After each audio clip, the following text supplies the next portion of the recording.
heureux de vous présenter Alexandre Stopnicky, le directeur du MBA spécialisé MCI de l'Institut Léonard de Vinci. J'ai connu Alexandre il y a 25 ans, l'âge de ma fille. Je montais une activité pédagogique sur le digital. J'ai donc tapé sur Google « Comprendre la publicité » et la première réponse était Alexandre Stopnicky, qui avait monté à l'époque la première régie publicité sur Internet. Je me souviens avec émotion, Alexandre, du robot de veille, des bandeaux publicitaires que tu avais monté. Et puis, il a ensuite développé des activités pédagogiques, mais c'est aussi un serial entrepreneur dans le domaine des médias et des news, dans le domaine de l'art, de la photo, de la musique, du jeu vidéo et de l'IA, je crois, même maintenant. Et c'est cet entrepreneuriat qui, pour moi, symbolise l'ADN du digital. Je suis donc très heureux de retrouver Alexandre aujourd'hui. Eh bien bonjour, moi je vous présente Vincent Montet, qui travaille aussi dans le digital depuis 25 ans, parce qu'il a tout à fait rajouté que ça faisait un petit bout de temps qu'on travaillait ensemble, mais c'est vrai, on s'est croisés il y a déjà très longtemps. Toi aussi tu as monté des startups et tu as fait pas mal de choses dans le digital. À l'époque, tu m'as proposé d'intervenir dans des écoles et grâce à toi, j'ai eu le coup de foudre en fait de ce qu'on pouvait faire dans les écoles, venir transmettre en fait ce qu'on avait appris effectivement au sein de ma régie publicitaire. J'avais envie d'expliquer tout ce qui se passait dans le digital et grâce à toi, on a monté des programmes ensemble qui étaient précurseurs, parce que c'était il y a plus de 20 ans. Donc à l'époque, on ne parlait pas vraiment de digital, on parlait de numérique, on parlait de multimédia. Et donc on a mis en place des programmes particuliers, complètement adaptés. Donc grâce à Vincent, il a inventé aussi toute une façon d'enseigner le digital pour que tous les étudiants puissent fonctionner. Et puis, ça a tellement bien fonctionné qu'on a monté aussi, on a travaillé ensemble dans des agences, parce que moi, je travaille dans les startups et tu travailles dans les agences. Donc, tu as dirigé de très belles agences digitales avec de super prestigieux clients. Tu as travaillé dans le SaaS aussi, donc tu as eu beaucoup de vie dans le digital. Et puis, on a continué à développer des activités pour justement ne jamais perdre la main. Tu as toujours aussi participé aux plus grandes manifestations du digital au sein de l'IAB, au sein d'un certain nombre d'organismes où tu as toujours eu des postes à responsabilité, ce qui t'a permis aussi de bien appréhender ce marché du digital et de le compléter en permanence. Aujourd'hui, tu continues à développer cette activité de formation, avec des activités de formation avec de nombreux étudiants qui passent dans ce modèle que tu as inventé il y a très longtemps et que j'ai eu le plaisir de suivre à partir des années, il y a une vingtaine d'années maintenant, ça fait une vingtaine d'années. Vous avez donc deux dinosaures, mais qui ont su rester jeunes dans le domaine du digital. Et c'est ce qu'on va vous retransmettre en quelques minutes, c'est non pas nos programmes et on est les plus bons, on est les plus forts, mais la grande question post-Covid, à travers la digitalisation du monde, c'est qu'en est-il du digital, où en sont les métiers et que va-t-il se passer? C'est ça, on a envie de vous parler de plusieurs choses. Effectivement, la question qu'on se pose quand on fait une formation, eh bien, il faut que ça serve à quelque chose, c'est-à-dire qu'il faut gagner en compétences pour trouver le job de ses rêves. Et pour trouver le job de ses rêves dans le digital, c'est possible. Il y a peut-être des métiers où c'est plus compliqué. Aujourd'hui, on le sait tous, quand on a commencé, ce n'était pas évident de parler de digital, personne ne nous écoutait. Aujourd'hui, on ne parle que de digital et tout le monde a compris que les rouages du digital étaient particulièrement bien implantés maintenant dans tous les rouages de toutes les entreprises. Donc, ce qu'on a mis en place aujourd'hui, ce sont des programmes qui sont particulièrement adaptés à ce qu'on doit apprendre. Et donc, ce qu'on a envie de parler aujourd'hui, ce dont on a envie de parler aujourd'hui, c'est de plusieurs choses. Un, quels sont ces métiers qui existent dans le digital? Tu vas peut-être nous les classer, puis nous les lister de façon un peu plus claire. On voudrait parler aussi de qu'est-ce que ça change, le Covid. On voudrait voir un petit peu s'il y a eu des changements ou pas, et s'il va y avoir un après-Covid. Ça, c'est aussi une question fondamentale. Puis on va parler de plein d'autres choses, bien évidemment. On peut dire quand même, dans cet environnement, cette année, les investissements publicitaires dans le digital, c'est 6 milliards. Il y a 5 ans, c'était 3 milliards. Fois 2. Ce n'est pas 3 milliards supplémentaires du marché publicitaire qui sont apparus. Ça a été mangé sur les autres activités. Donc la question, elle n'est pas « est-ce que je veux travailler dans le digital ?» La question, elle s'adresse à tous les étudiants qui veulent travailler dans le marketing et la com. C'est le premier levier d'investissement dans la publicité. Donc si je ne maîtrise pas le digital, je ne maîtrise pas finalement le secteur du marketing et de la communication. Ça, c'est notre conviction. C'est ce qu'on appelle l'AdTech, première famille de métiers, tout ce qui est la création de trafic, exister, faire venir. Et là, c'est un monde incroyable qu'on peut évoquer en quelques secondes. Alexandre, l'AdTech. Bah, la tech, ça bouge, ça évolue. Il y avait de plus en plus de possibilités. Aujourd'hui, on sait très bien que la radio, la télévision aussi, tout se numérise. On a de plus en plus de sources de revenus qui viennent des annonceurs qui se positionnent donc sur ces métiers du numérique. Et effectivement, on est sur des marchés qui continuent d'évoluer, puisqu'effectivement, il va y avoir maintenant des choses qui vont encore révolutionner et bouleverser ces métiers. On va parler d'intelligence artificielle pour automatiser encore certains process. Et puis, il y a quand même deux gros acteurs qui sont arrivés et qui ont mis un pavé dans la mare, qu'on connaît tous, qui sont Facebook et Google, et qui ont révolutionné et qui, à eux seuls, occupent une place quand même plus qu'importante. Sur les 6 milliards, en fait, c'est 68% de ces 6 milliards qui vont à Google et Facebook, facturés en Irlande. Salutations à mes amis fiscalistes. Vous comprendrez pourquoi l'Europe se réveille. Évidemment qu'au cœur de nos formations, Google et Facebook, les groupes, il ne s'agit pas que des marques, parce que derrière il y a plusieurs marques, sont des usages plus qu'importants. Vous avez, en résumé, tous les métiers de la création de trafic. Je peux soit me spécialiser dans un levier, je vais être manager des campagnes d'achat de mots-clés ou affiliate manager, manager un réseau d'apporteurs d'affaires électroniques, mais je peux être un spécialiste du référencement naturel. Et Alexandre et moi, surtout nos étudiants, on voit pendant l'année, hop, ils prennent un levier, c'est ma passion, ils vont chercher le stage et derrière, ils déclinent ce métier. Mais je peux aussi avoir un métier beaucoup plus généraliste de chef de projet, où là, je suis un chef d'orchestre des différentes ressources. C'est la première famille de métiers qu'on peut identifier. C'est beaucoup d'acteurs. Le collectif pour les métiers du marketing digital, le CPA, à cartographier les acteurs de la performance. On est à plus de 130 acteurs et je pense qu'il y en a 30 qui vont disparaître dans les 6 prochains mois et 30 qui vont apparaître dans les 6 mois suivants. Donc c'est toujours un monde en devenir, c'est ce qui est passionnant dans notre secteur. Qu'est-ce qu'on a d'autre en dehors de tout ce qui est création de trafic comme métier? Alors, il y a aussi des métiers que nous, on utilise qui sont, il y a des développeurs, donc évidemment, il y a tous les métiers autour du développement. Alors ça, ce sont des formations qui existent, qui vont assez loin d'ailleurs. Il y a une école qui existe, qui n'est pas la nôtre du tout, qui s'appelle l'école 42 et qui a rendu célèbre le code dans le monde entier. Et d'ailleurs, je ne sais pas si vous avez regardé récemment ce qu'est en train de faire Xavier Niel, mais il est en train de créer une école des agriculteurs. Donc c'est quand même très fort, il passe des agriculteurs aux développeurs comme ça de façon très forte. Ça veut dire qu'il y aura sûrement du 2.0 aussi chez ces agriculteurs. Donc vous voyez, le digital va servir et va nourrir l'intégralité des métiers. Tous les métiers sont impactés. Donc là, on parlait de la publicité, mais ce n'est qu'un petit espace de tout ce qui existe dans le digital.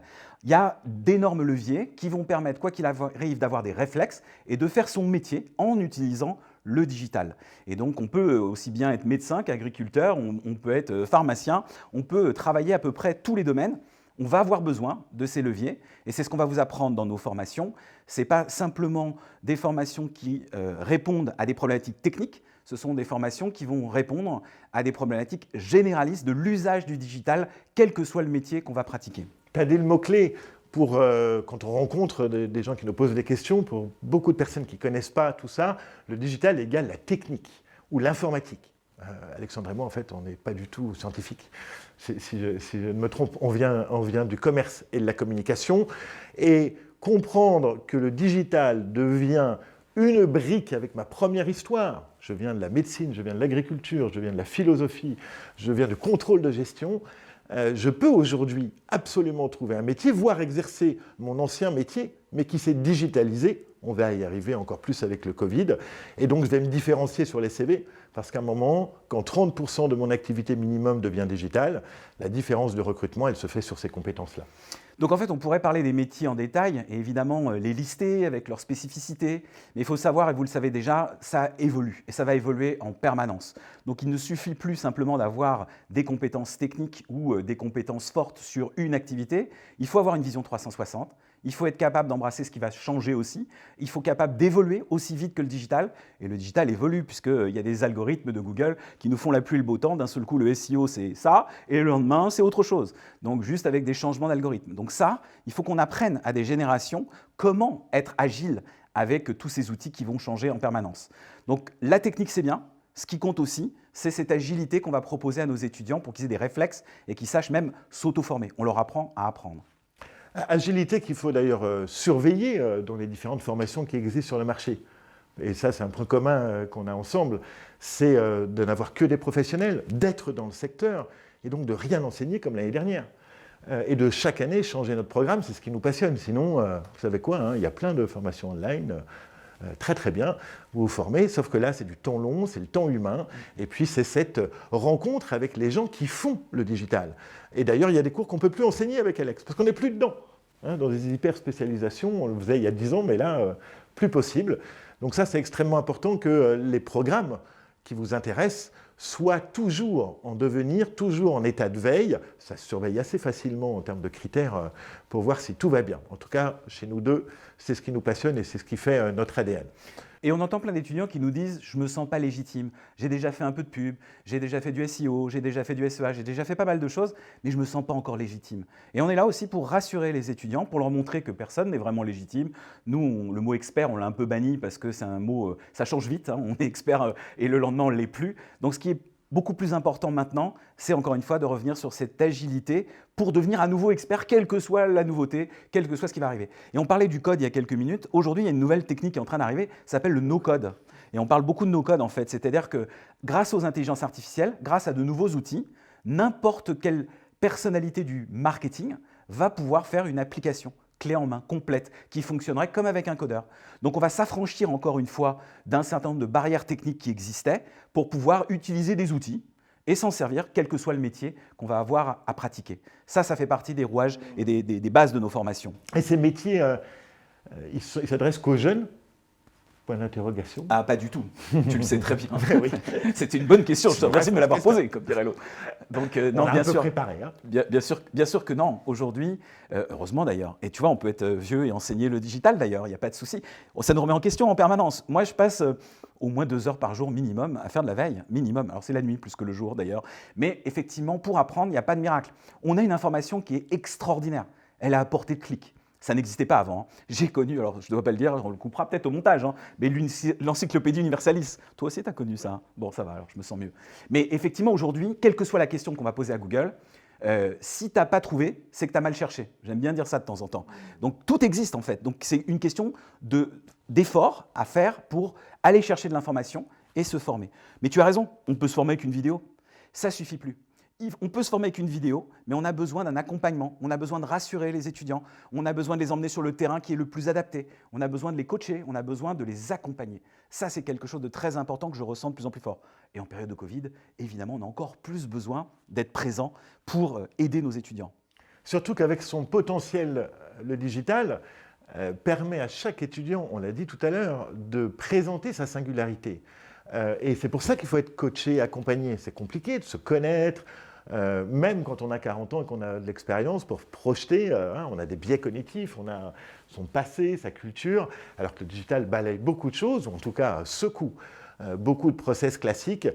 Et ça, c'est un point extrêmement important sur les métiers du digital. On y reviendra peut-être dans quelques minutes en conclusion tout à l'heure sur les soft skills.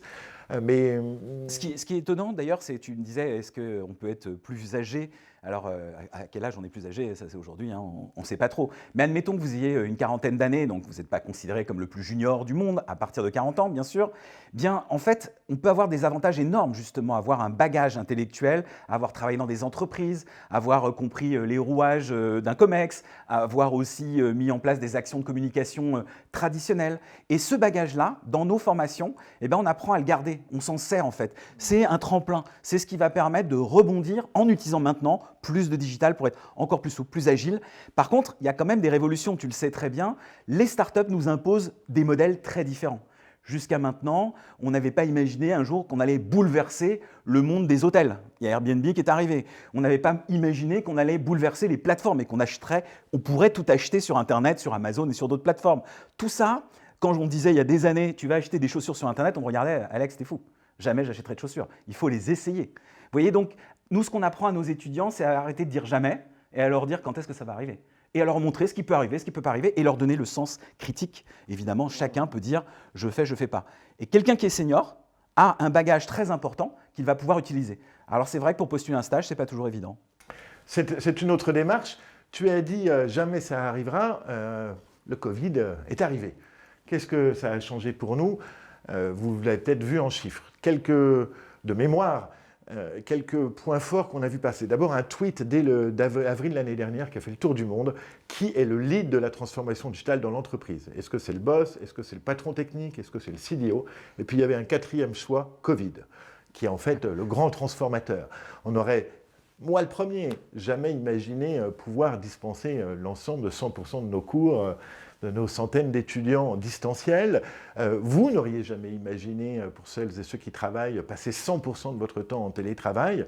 Et il y avait comme ça, dans l'e-commerce, les business, des pans entiers qui n'étaient pas encore activés. Je pense à celui de la santé, aux besoins physiologiques. L'e-commerce de tout ce qui était nourriture et food n'était pas très, très développé. Et puis, si vous regardez tous les chiffres de croissance depuis avril dernier, les deux grands secteurs, c'est le food et la santé. La livraison à domicile. Et la livraison à domicile.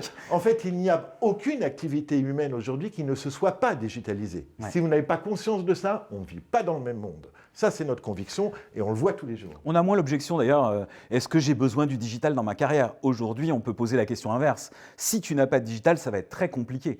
Par contre, ce n'est pas une matière en fait toute seule, le digital. Elle ne peut se concevoir qu'à travers tout ce qui peut exister aussi comme autre métier, comme technique. Et en fait, c'est ça en fait maintenant ce qui change tout, c'est qu'on a fusionné la partie digitale à la partie moins digitale et c'est ça qui fait que ça devient un outil agréable et c'est ce qu'on vous apprend dans nos formations bien sûr.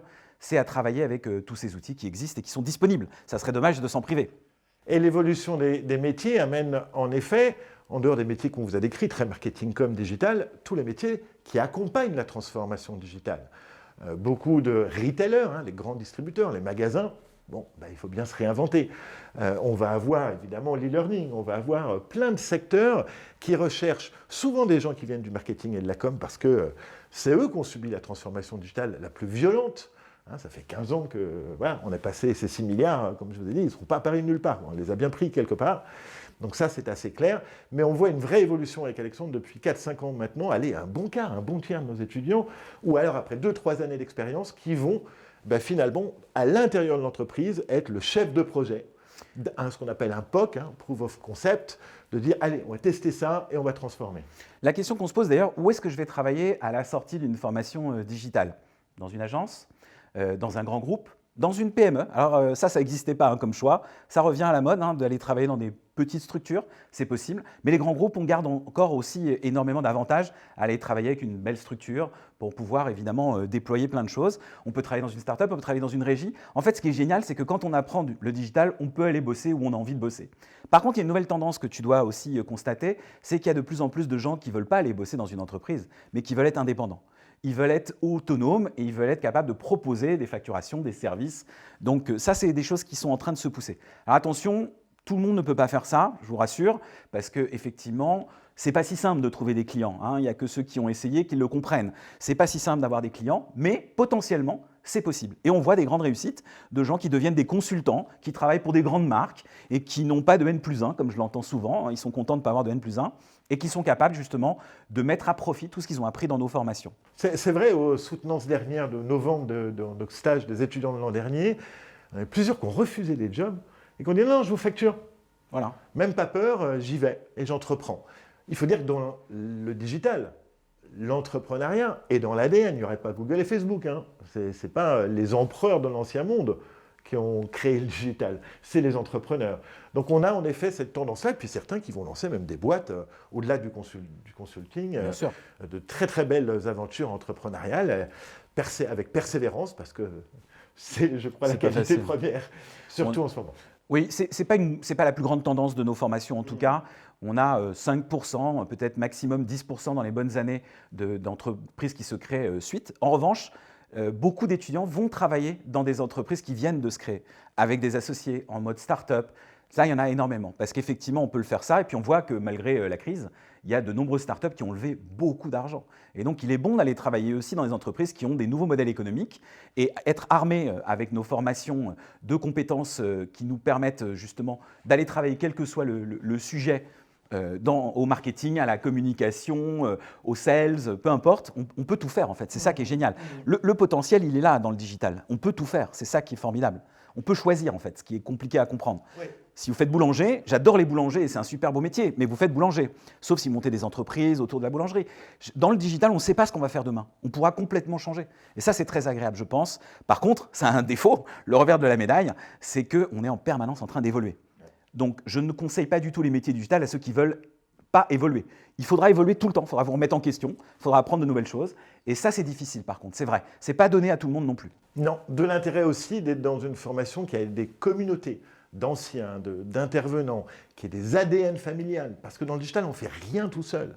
Et le carnet d'adresses, quand vous sortez de chez Alexandre ou de chez moi, c'est une valeur ajoutée. Chez nous, on appelle ça des cousins. Phénoménal. Carrément. On va jusque-là, tu vois. Au cousin germain. Et puis, oui, il y a des compétences techniques, métiers, il y a des certifications que vous passez chez Alexandre, chez moi, métiers qui sont validés. Mais il y a aussi un point très important, et là encore on se retrouve avec Alexandre, c'est ce qu'on appelle les soft skills, le savoir-être. Oui, alors ça c'est très important, puisqu'en fait les entreprises ne recrutent pas que des compétences. Les compétences vont changer. Vous apprenez à faire du SEO ou du SEA, et puis dans 6 mois, il faudra apprendre autre chose. Donc, de toute façon, ce qu'il faut, c'est plutôt avoir les techniques qui vont vous permettre de faire de la veille, de vous auto-former, d'être capable tout seul de comprendre ce qui va se passer demain, d'anticiper un petit peu. Donc, on passe beaucoup de temps à continuer à se former. Donc, les soft skills, c'est plein de compétences qui étaient moins bien perçues. C'est-à-dire, ce qui est le plus important, c'est de travailler en groupe. Donc, s'il y a de l'empathie, si on est capable de comprendre les personnes qui travaillent avec vous, c'est aussi important que de savoir faire du SEO. Ouais. Le SEO, on pourra taper sur Google, avoir une info, donc on pourra trouver la réponse. Donc, ces soft skills sont essentiels et Vincent fait ça depuis de nombreuses années. Quand on travaillait ensemble, il le faisait déjà. Donc, ça fait partie des choses qui sont des fondamentaux. Le savoir-faire, c'est important, mais le savoir-être, comme tu as toujours dit, c'est encore plus important. Et pour ce faire, je crois qu'on a tous les deux dans nos programmes, nos étudiants, ils sont plongés non pas dans des simulations, mais dans le business, avec les acteurs du business, avec des rendus. Ils sont sur les genoux, tu disais, le sens du travail, voilà, c'est notre réputation. À un moment donné, il va falloir s'exercer pour développer ce savoir-être. Autre savoir-être alors c'est la grande question. Ah ouais, mais s'inscrire dans le digital, poursuivre encore des cours à distance l'année prochaine, est-ce qu'on va être confiné? On n'en sait rien. En tout cas, on a vécu 1 an et demi, full distanciel, avec des étudiants certes fatigués, mais tenaces et plus qu'heureux. C'est sûr, on en marre quand même, on est d'accord là-dessus. Là, on est à une période, il faut que ça change. Mais ce qu'il y aura de commun, je pense, l'année prochaine, même si on est dans un monde normal, c'est qu'on va garder un certain nombre de pourcentages de nos cours en distanciel. Parce que cette capacité de s'exprimer face caméra, cette capacité de faire des slides, de présenter sur Teams, sur Zoom, ça devient dans l'entreprise un savoir-être. Vous l'avez tous vécu, c'est une cata. On voit des choses, des postures et des réunions d'animation. Voilà, nos étudiants, à force de travailler avec ça, ils déboulent dans les entreprises. C'est un savoir-faire de pouvoir animer tout ça. Et ça, c'est une vraie différence avec, encore une fois, les catalogues de formation online qui sont très techniques, mais qui ne vont pas vous expliquer la vie du digital. Et à ce propos, nous, on a inventé un mot, en fait, on appelle ça des e-talents. C'est-à-dire que l'objectif, quand on rentre dans nos formations, c'est de devenir un e-talent. Alors, ça veut dire quoi, un e-talent? Justement, c'est d'avoir des compétences techniques, mais aussi toutes ces soft skills. Ça va de choses très simples. Quand vous faites une visioconférence, si vous n'avez pas mis d'éclairage, si vous avez votre tête qui est complètement enfoncée comme ça, et c'est ce qu'on voit tous les jours, ou si le son est pourri, on explique à nos étudiants qu'à un moment, il faut avoir un comportement. Comme ça ? Ouais, un truc comme ça, quoi. Hello. Donc effectivement, ça, c'est des choses toutes bêtes, qui sont des réflexes. Et je suis toujours surpris de voir à quel point les gens ne sont pas conscients de ce genre de choses. Ça, c'est des soft skills nouvelles qu'on est en train de créer parce qu'il va falloir savoir travailler avec ces outils.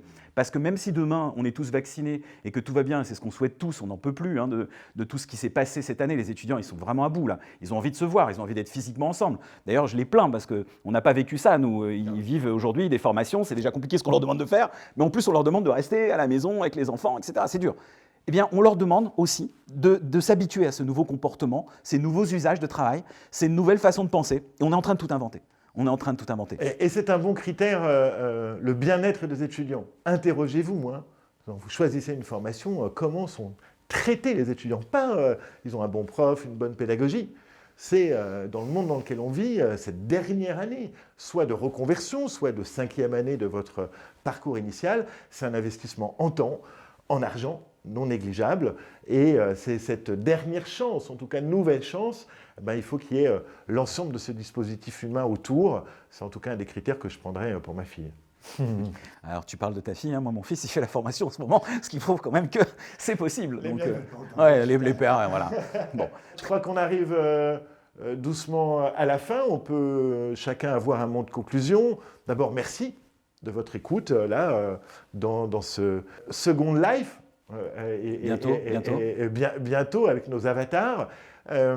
Vous ne vous trompez pas, c'est-à-dire que ne vous trompez pas. Prendre le digital, ce n'est pas prendre la bulle e-business et des geeks.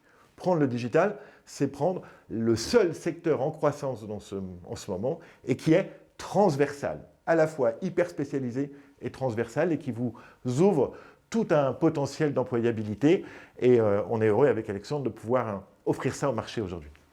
Oui, c'est vrai que nous aussi, on a le hashtag Même pas peur, c'est quelque chose qu'on utilise souvent. Là, merci d'Universal de nous faire encore quelque chose d'intéressant, puisqu'on va vivre une aventure nouvelle, là, un salon virtuel en 3D, donc ça risque d'être très sympathique. On va vérifier encore qu'on peut se parler comme ça et qu'on reste quand même des humains. Alors je sais qu'il y a plein de gens qui aimeraient qu'on soit que humains, mais on vit dans un monde digital. On peut aller vivre sur une île déserte et arrêter totalement le digital, et tout le monde peut le faire, c'est pas interdit non plus. Par contre, si on veut vivre dans le monde d'aujourd'hui, on est obligé effectivement de devenir un e-talent, on est obligé de comprendre le monde qui nous entoure, on est obligé de comprendre quelles sont les limites du digital, parce qu'il y en a plein des limites bien sûr, et aussi quels sont les outils fantastiques et les opportunités de carrière que nous offrent ces outils digitaux. Et c'est ce qu'on mettra en valeur en permanence. Vincent, comme moi, on passe notre temps à discuter avec du monde, que ce soit des gens des RH, que ce soit des startups, que ce soit des agences, pour comprendre ce que veulent aussi le marché, ce que veulent les recruteurs, quel type de profil. Et on construit nos formations quasiment en temps réel, on les adapte, on fait du test and learn par rapport à ce qu'on entend pour justement répondre à ce que veulent nos étudiants, bien sûr, et aussi à ce que veut le marché. Merci encore.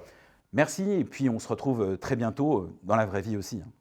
Ou sur les réseaux sociaux, LinkedIn, Twitter, Clubhouse, WeChat, TikTok, Instagram, Telegram, Pinterest, on en passe. Et les meilleurs. Switch. Twitch. Merci, au revoir. À bientôt.